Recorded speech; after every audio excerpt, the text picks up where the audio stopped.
ayan na. Mga Hudas, galit sa kapwa Hudas.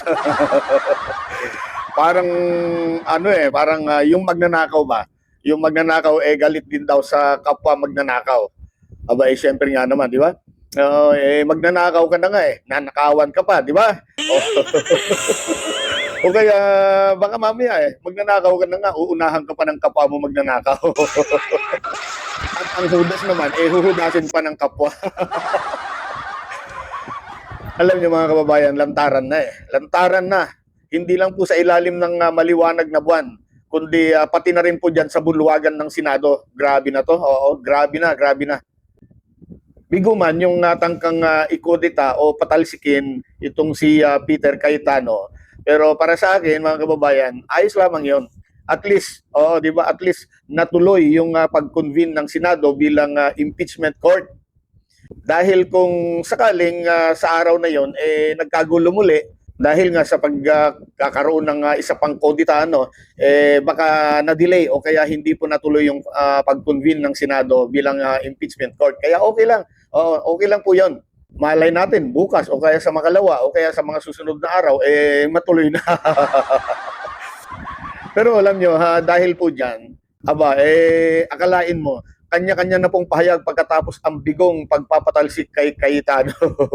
Ito pong si Cayetano po ay lalong naging maangas Hindi daw natibag ni Matibag ang Senado under his watch. Sinagot naman siya ni Matibag sabi ni Matibag, bakit may balak ba kaming tibagin ang Senado? Wala naman ayun, napahiya si si Senator or si SP Cayetano. O nga naman kasi, sino ba naman ang nagbalak or magbabalak na tibagin ng Senado? Hindi mo kayang tibagin ng Senado kung hindi sa pamamagitan po ng pag-a-amend ng Constitution para tanggalin o kaya i-abolish ang Senado. Ganun yun. Hindi pwedeng, salakayin na natin o bakbakan natin ang Senado para mag-alisan na dyan. Ibig sabihin ba pag nag-alisan yung mga senador dyan, inatibag na kayo? Hindi. Pwede pa naman kayo bumalik kinabukasan o kaya sa ibang araw. At ito naman, itong si Marcoleta naman, alam nyo, grabe rin itong si Marcoleta, pinapalabas nitong si Marcoleta na si Bato daw ay isang bayani. Sa kandahilanan daw na ginawa ni Bato ang pagtaya o itinaya ang kanyang kalayaan sa pagpunta sa Senado upang magtrabaho. Pero alam naman po ng lahat nagpunta lamang itong si Bato sa Senado para lang ikangay idagdag ang kanyang boto. Para dun sa ginawang kudita o kaya pagpapalit ng liderato sa Senado. At yun nga mga kababayan, nagtagumpay ang grupong ito. Nagtagumpay ang grupo ni Cayetano. Pero pagkatapos nila makuha ang kapangyarihan sa Senado, ayun, palihim ng lumisan si Bayaning Bato. Bayaning Bato de la Rosa. Ito matindi ito matindi. Kung sino man daw ang kakala sa majority o yung grupo nila, yung grupo nilang 13, mas masahol pa daw kay Judas. Mas masahol pa kay Judas ang manghuhudas sa amin. Yan ang sinabi ni Marcoleta. Ganon. Nagkakahudasan na talaga Sino kaya ang pinapatamaan nitong si Marcoleta para sa akin, di baling kayo na ang hudasin. Di baling kayo na ang hudasin. Huwag lang ang taong bayan. At syempre, ang ilan na matitinong senador natin diyan, Ganon din itong nakakalupot ganon din itong si Camille Villar. Meron din siyang kahalintulad na pahayag, kahalintulad doon sa pahayag ni Marcoleta. Ang sabi nitong si Camille Villar,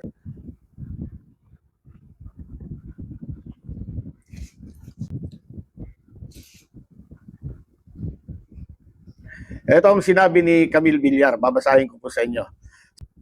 Sino man sa atin ang kakalas sa ating grupo matapos nating makita ang sakripisyo at pag-aalay ng isa sa atin, palagay ko mas masahol pa siya kay Judas. At ang pinatutungkulan po niya dito ay itong si Bato de la Rosa na di umano ay nagsakripisyo. Para sa kanila, grabe pala itong ginawa ni Bato, sakripisyo daw itong ginawa po ni Bato. Sakripisyo pala, Sakripisyo ha. Sa bagay nga naman mga kababayan, nakita naman natin ano, nagganda sugat-sugat ang kamay ni De La Rosa eh. Oo, mahapdi yun, mahapdi. Oo, yung mga ganong galos, mahapdi yun.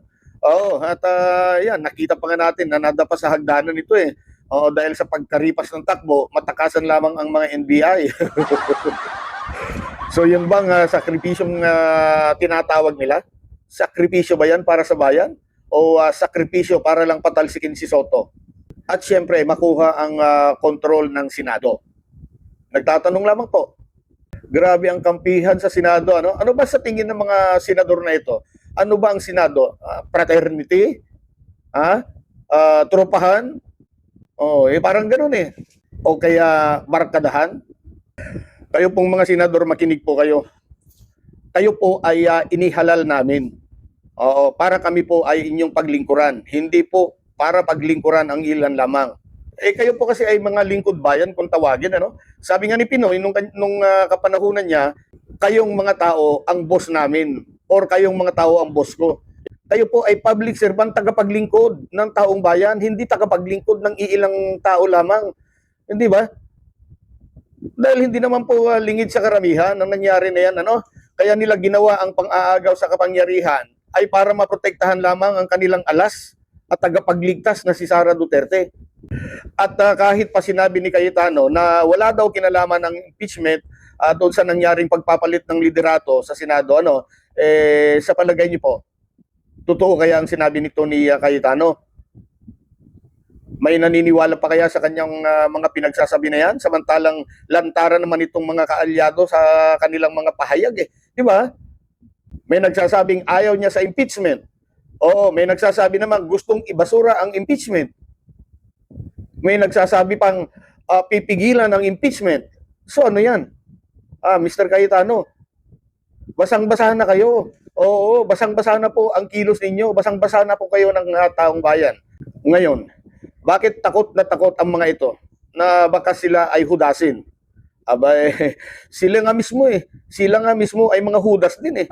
Kaya talagang pakiramdaman na ito. Pakiramdaman na silang mga hudas. Tandaan natin, mga kababayan, itong si Camille Villar, galing din po sa majority. At tumakbo pa sa ilalim ng alyansa ni PBBM nung nakaraang eleksyon. Pero anong ginawa niya? Di ba? Hindi ba paghuhudas yan? At ngayon, may kumakalat na namang balita o pinapalabas sa balita na meron daw di umano nangyayaring gapangan at may pinapalabas pang di umano'y takutan para bumaliktad daw o bumalimbing ang isang kaalyado doon sa 13, doon sa majority. At ginamit pa itong balitang kakasuhan na si Jinggoy Estrada at meron pa daw susunod na kakasuhan. Ayan na naman. Tumirada na naman itong si Manang Aimee. Tumirada na naman. Siyang nagpakalat dito. Siyang nagpakalat niyan.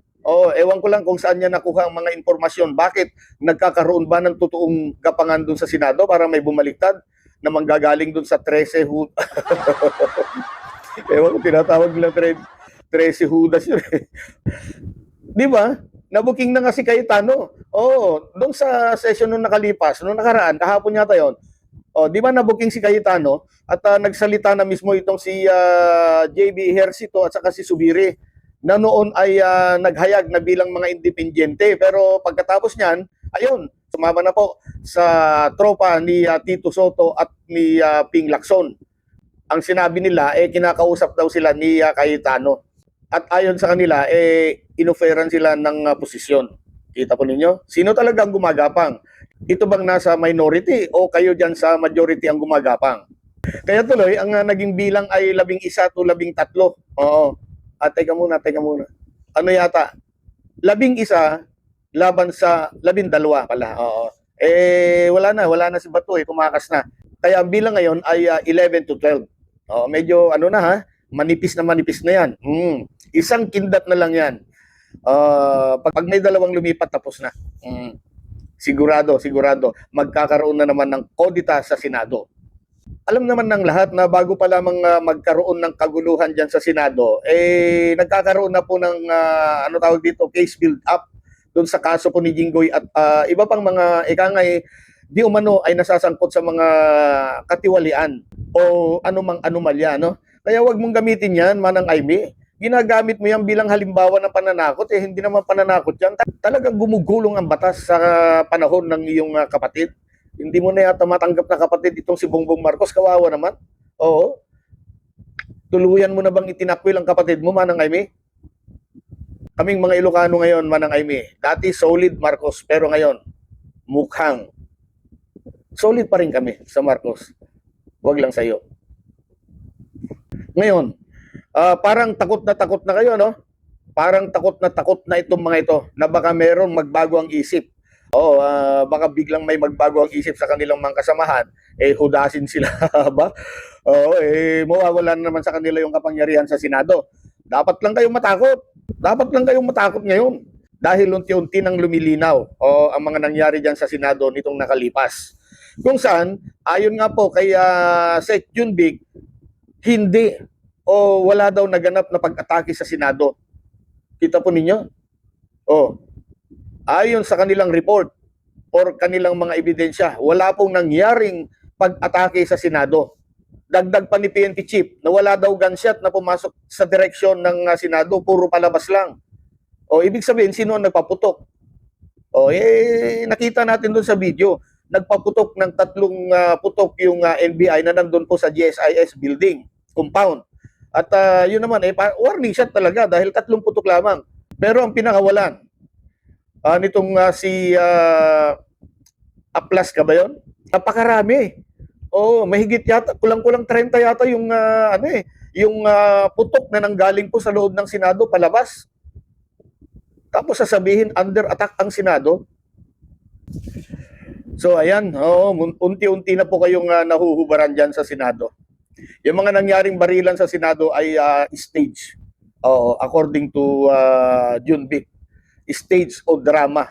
Drama lang po yan. At ang intention, sa totoo lamang, kahit sino po ang tumingin o manood sa mga video, sa mga report, ang intention niyan ay i-cover up lamang ang pagtakas ni Bato de la Rosa. Huwag po kayong mag-alala. Ang taong bayan po ay hindi po magpapabaya dito. Patuloy po kayong babantayan dyan sa Senado. Babantayan namin ang mga susunod na mangyayari dyan sa Senado. Lalong-lalo na po doon sa mangyayaring impeachment trial laban kay Sara Duterte.